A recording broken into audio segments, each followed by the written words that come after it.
Ven Espíritu Santo, ven llénanos, Señor. Ven Espíritu Santo, ven llénanos, ven séllanos, Señor.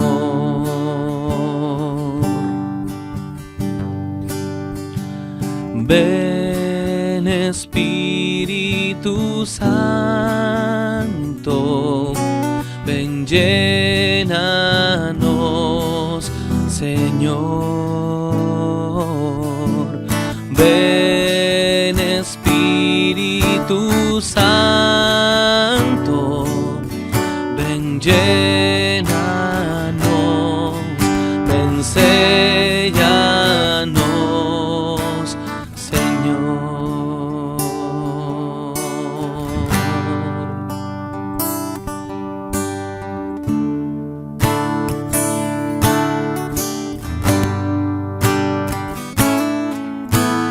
Ven Espíritu Santo, ven llénanos, Señor. Ven Espíritu Santo, ven llénanos, ven séllanos, Señor. Continuemos con nuestra preparación al reinado de Jesucristo en esta última semana, el conocimiento de Jesucristo. El tiempo se ha cumplido y el reino de Dios está cerca. Conviértanse y crean en la buena noticia, decía Jesús. Jesús al mismo tiempo anuncia el cumplimiento de las promesas contenidas en el Antiguo Testamento, de ese reino por los siglos, de ese reino por todas las edades, como dice el Salmo 145:13. Cristo, en cumplimiento de la voluntad del Padre, inauguró en la tierra el reino de los cielos, nos dice la Iglesia en el Vaticano II. Nuestro Señor dio comienzo a la Iglesia predicando la buena nueva, es decir, la llegada del reino de Dios, prometido desde siglos en la Escritura. Jesús dice que es el buen pastor que conoce a sus ovejas y ellas le conocen, Juan 10:14. Que Jesús dice que Él da su vida por las ovejas, Juan 10:11. Que busca la oveja perdida, Mateo 18:12. E incluso piensa en las otras ovejas que no son de este redil. También a estas las tiene que conducir para que escuchen su voz y haya un solo rebaño y un solo pastor. Juan 10:16. Cristo llama al nuevo pueblo de Dios, escogiendo y buscando a sus miembros entre los hombres. Él es quien reúne la iglesia, es Él quien la edifica constantemente como su cuerpo. Y como reino de Dios, como reino de Dios con dimensión universal, vendrán de oriente y de occidente, del norte y del sur, y se pondrán a la mesa en el reino de Dios.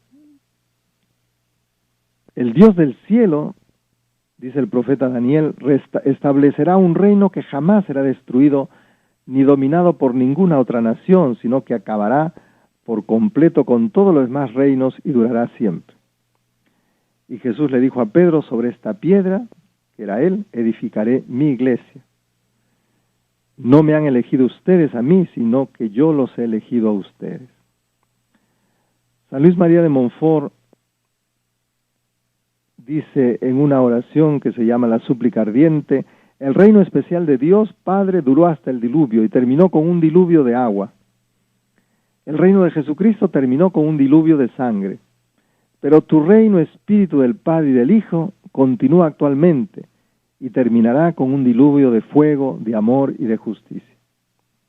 ¿Cuándo vendrá este diluvio de fuego de puro amor que tú debes enviar sobre toda la tierra, de manera tan dulce y vehemente que todas las naciones se abrazarán en él y se convertirán.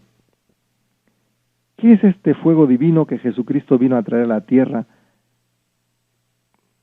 que se encienda antes de que tú enciendas el de tu cólera, que reducirá toda la tierra a cenizas? Envía este Espíritu, que es todo fuego sobre la tierra, para que la faz de la tierra sea renovada y tu iglesia reformada. Levántate, Señor, en tu omnipotencia, tu misericordia y tu justicia, para formar una compañía escogida de guardias personales que guarden tu casa, defiendan tu gloria y salven tus almas, a fin de que no haya sino un rebaño y un pastor, y que todos te rindan gloria en tu templo. Dios eligió, o mejor dicho, Jesús eligió a 12 y los instituyó como apóstoles. Dice San Lucas 6, 12 al 13, Jesús se fue al monte a orar y se pasó toda la noche orando a Dios. Cuando se hizo de día, llamó a sus discípulos y escogió a 12 de ellos, a quienes llamó apóstoles. Jesús había instituido a los 12 para que estuvieran con él, para poder enviarlos a predicar con poder de expulsar a los demonios. Marcos 3, 14, 15. Jesús pone la misión de los apóstoles en relación de continuidad con su propia misión. Cuando en la oración sacerdotal de la última cena dice al Padre: como tú me has enviado, yo también los he enviado al mundo. Juan 17, 18. Jesús instituyó el especial ministerio de Pedro. Y yo a mi vez te digo que tú eres Pedro, y sobre esta piedra edificaré mi iglesia. Y las puertas del infierno no prevalecerán contra ella. A ti te daré las llaves del reino de los cielos, y lo que ates en la tierra quedará atado en los cielos, y lo que desates en la tierra quedará desatado en los cielos. Mateo 16, 18 al 19. Más tarde, después de la resurrección, obtenida la triple confesión de amor por parte de Pedro, Señor, tú sabes que te quiero, Jesús confirma definitivamente en su misión pastoral universal a Pedro, cuando le dice: apacienta mis ovejas. Juan 21, 5 al 17. Jesús ha prometido no solo estar con los apóstoles, es decir, estar en la iglesia. He aquí que yo estoy con ustedes todos los días hasta el fin del mundo. Mateo 18, 20. Sino que Jesús también está en la iglesia y ha prometido estar en la iglesia como fuente y principio de vida divina. Los sacramentos instituidos por Cristo para transmitir la vida nueva, es decir, la gracia. Juan Bautista distinguió el bautismo administrado por él y el que administraba Jesús. Aquel que viene detrás de mí les bautizará en Espíritu Santo. Y a Nicodemo Jesús le dijo: en verdad te digo, el que no nace del agua y del Espíritu no puede entrar en el reino de Dios. Juan 3:5. Al enviar a los apóstoles a predicar el Evangelio a todo el mundo, Jesús les mandó administrar el bautismo. Mateo 28, 18 al 20. Los apóstoles han sido provistos de la autoridad de perdonar los pecados. El Hijo del Hombre tiene en la tierra poder de perdonar los pecados. Y él mismo transmitió ese poder a los apóstoles después de su resurrección, cuando sopló sobre ellos y dijo: reciban el Espíritu Santo. A quienes ustedes perdonen los pecados les quedan perdonados, a quienes se lo retengan les quedan retenidos. Juan 20, 22 al 23. Jesús instituyó el sacramento de la Eucaristía durante la última cena de Jerusalén y mandó perpetuarla. Hagan esto, haced esto en memoria mía. La Eucaristía edifica a la Iglesia, nos hace partícipes de la unidad de vida de Dios, para que todos sean uno, como tú, Padre, en mí y yo en ti. Juan 17, 21. La santidad es la finalidad de la obra salvífica de Jesús anunciada por Él mismo. Por ellos me santifico a mí mismo, para que ellos también sean santificados en la verdad. Juan 17:19. Amó a la iglesia y se entregó a sí mismo por ella para santificarla, nos dice San Pablo en Efesios 5:25 al 26. Para que fuera santa e inmaculada.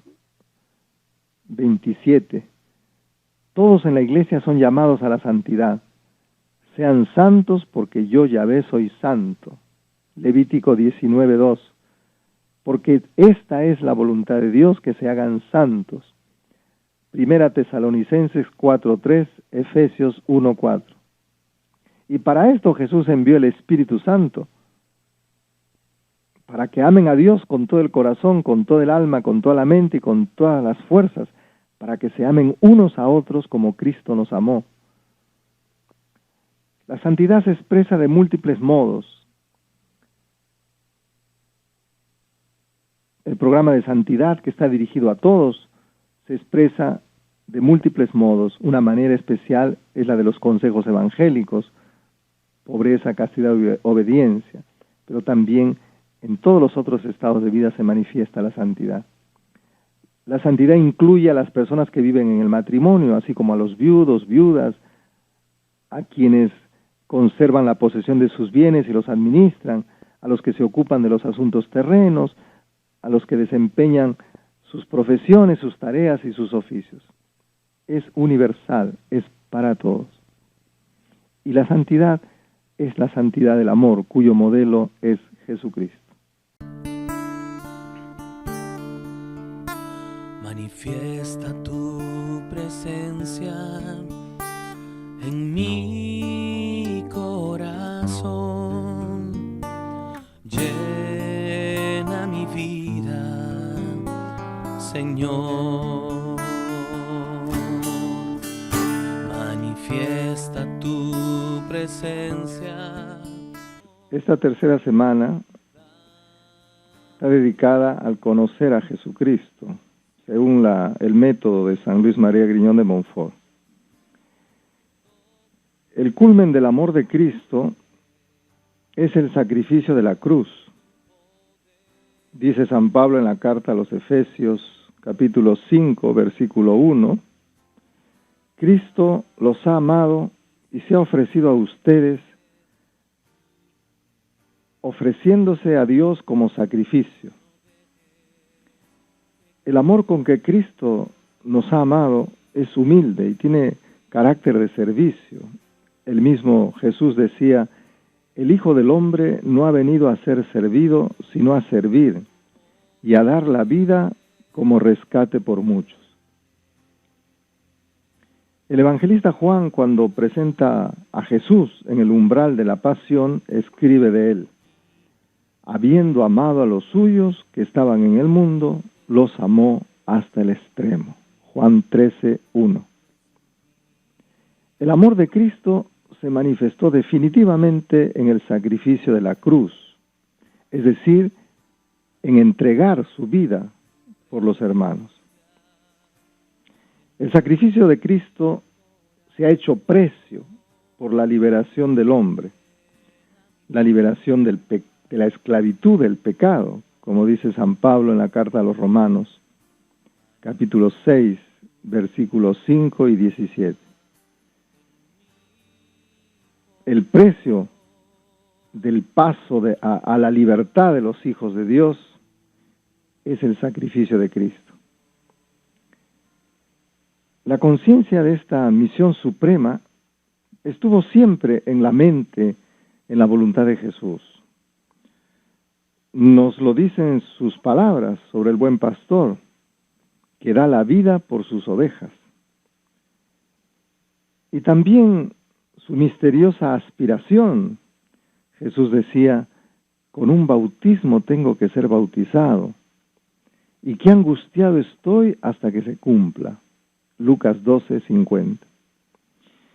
Y sobre todo la suprema declaración sobre el cáliz del vino durante la última cena: esta es mi sangre, que es derramada para el perdón de los pecados. Mateo 26, 28.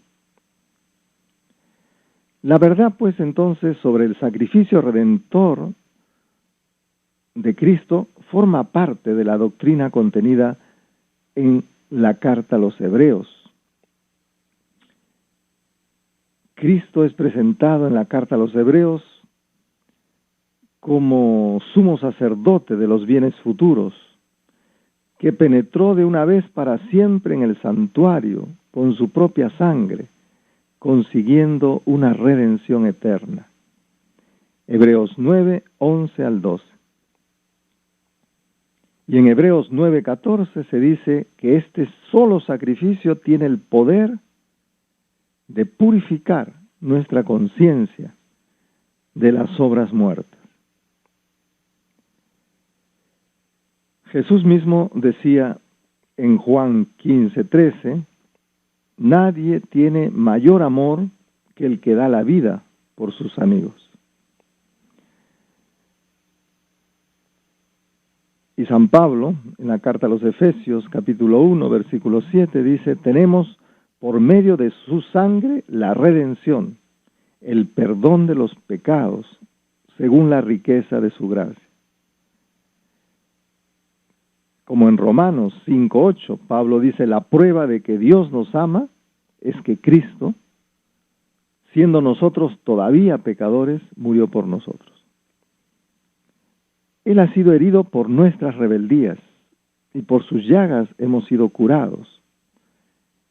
Isaías 53:5. Y San Luis María Griñón de Montfort, después de haber presentado el misterio de la redención, el misterio de la cruz, dice en El amor a la sabiduría eterna, ese pequeño libro que habla sobre Cristo, dice, concluye San Luis María de Montfort diciendo, conocer lo que nuestro Señor ha padecido por nosotros y no amarlo con ardor, cosa que hace el mundo, es algo moralmente impensable, imposible. Porque amor con amor se paga, evidentemente. Algunas pistas de reflexión para profundizar este misterio de la redención. Cristo fue enviado por Dios al mundo para llevar a cabo la redención y llevarla a cabo mediante el sacrificio de su propia vida. Por eso es que desde los comienzos de su acción mesiánica, Jesús insiste en inculcar a sus discípulos la idea de que el Hijo del Hombre debe sufrir mucho. Lucas 9:22. Es decir, debe ser reprobado por los ancianos, los sumos sacerdotes y los escribas, ser matado y resucitar a los 3 días. Marcos 8:31. Como lo anunciaban las Escrituras, así estaba anunciado en las Escrituras. Como está escrito del Hijo del Hombre, que sufrirá mucho y que será despreciado. Marcos 9:12. Después de la resurrección, caminando hacia Emaús con 2 de sus discípulos, el mismo Señor les va a explicar las Escrituras. Y les dice, ¿no era necesario que el Cristo padeciera esto y entrara así en su gloria? Lucas 24:26. Y en el versículo 44 de ese mismo capítulo 24 de Lucas dice Jesús, era necesario que se cumpla todo lo que estaba escrito en la ley de Moisés, en los profetas y en los salmos acerca de mí. Pedro, que en un comienzo se oponía y decía, de ningún modo te sucederá esto.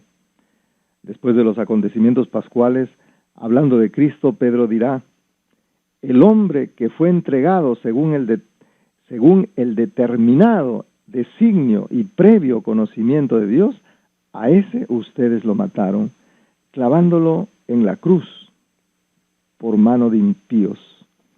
Hechos 2, 22 al 23. La pasión, la muerte de Cristo, el sacrificio de Cristo, habían sido anunciados en el Antiguo Testamento como un paso indispensable para ser exaltado por Dios.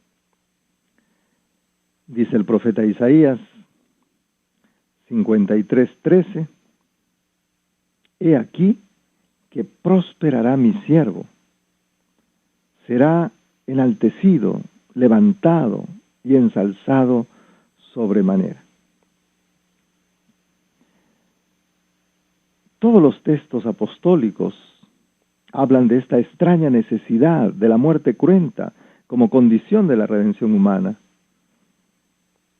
Por ejemplo, Hebreos 9:22, no hay remisión de los pecados sin efusión de sangre. Y la pregunta es ¿por qué era necesario morir? ¿Por qué Cristo tenía que morir? Jesús mismo formula la respuesta, que la recoge el evangelista Juan, capítulo 3, versículo 16. Tanto amó Dios al mundo, que dio a su propio Hijo, para que todo el que crea en Él no perezca, sino que tenga la vida eterna.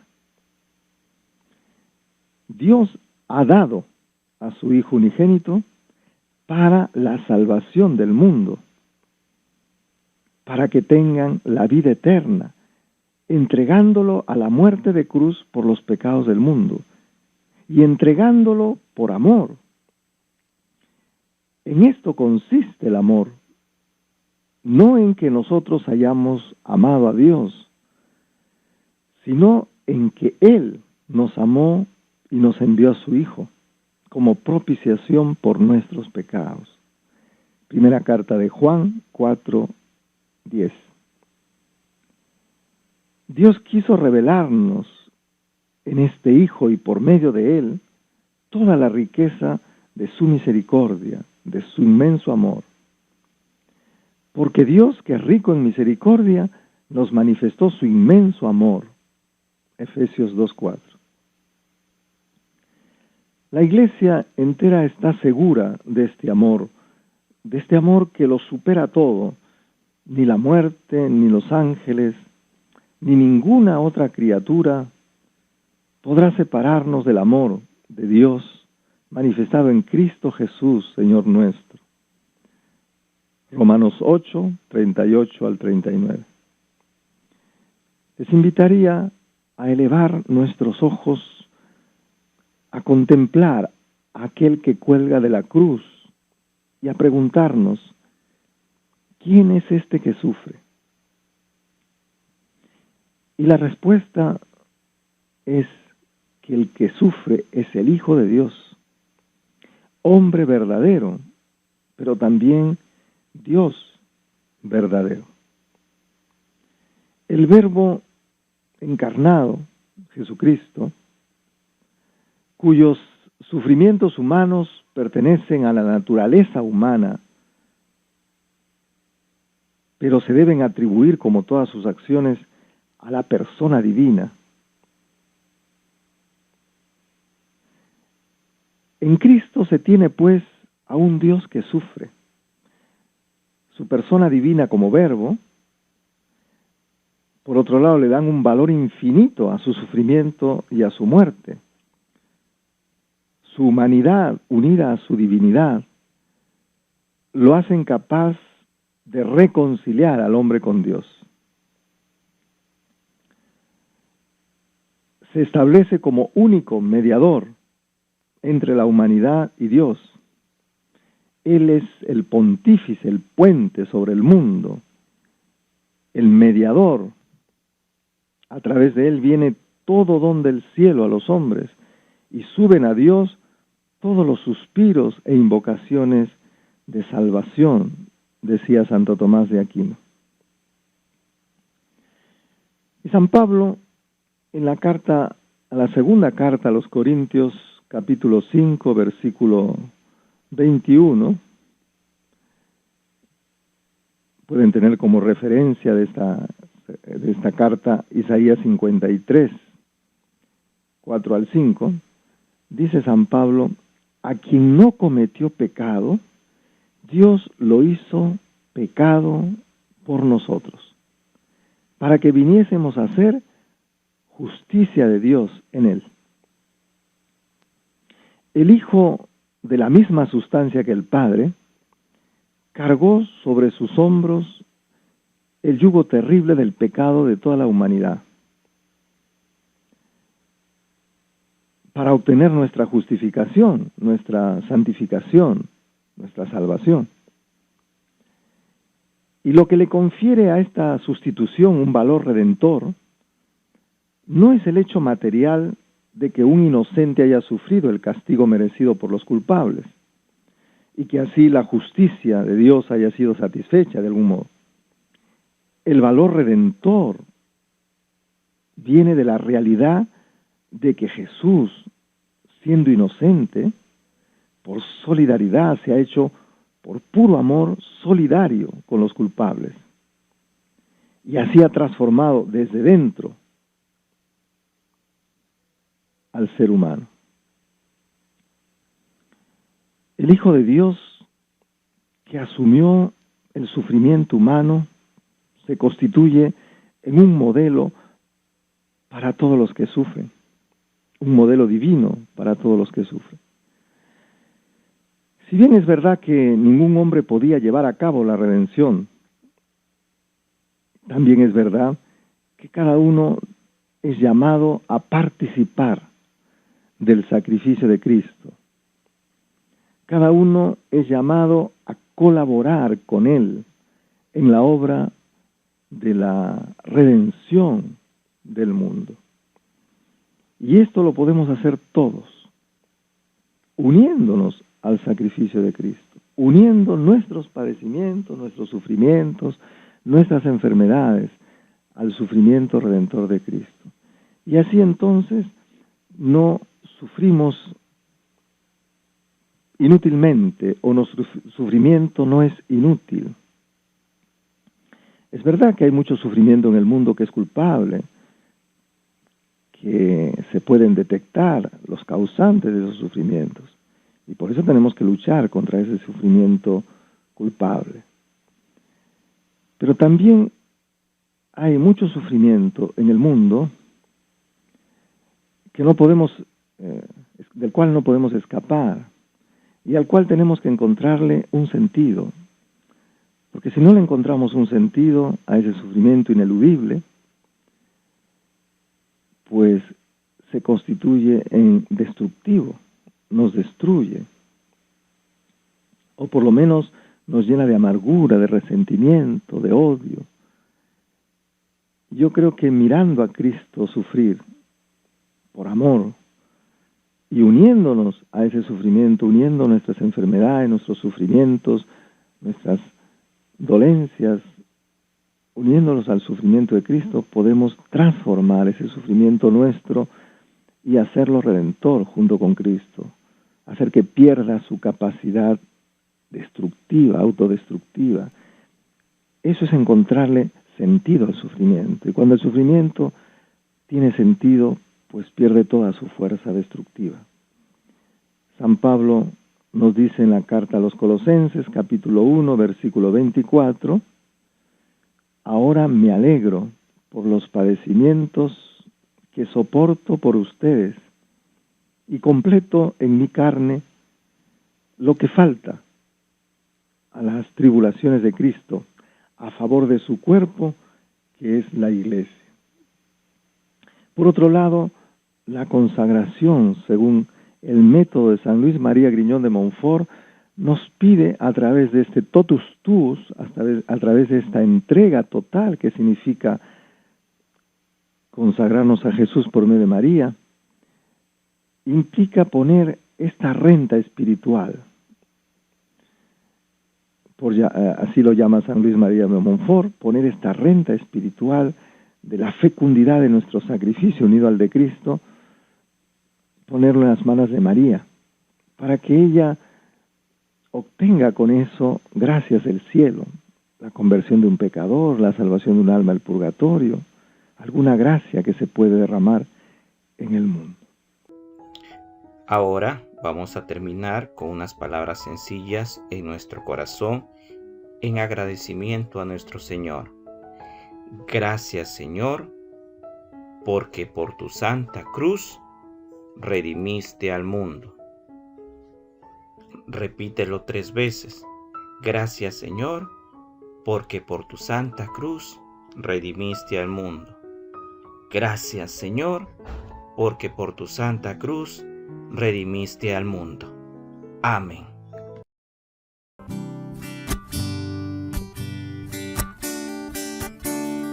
Yo tengo una mamá que me ama y me cuida.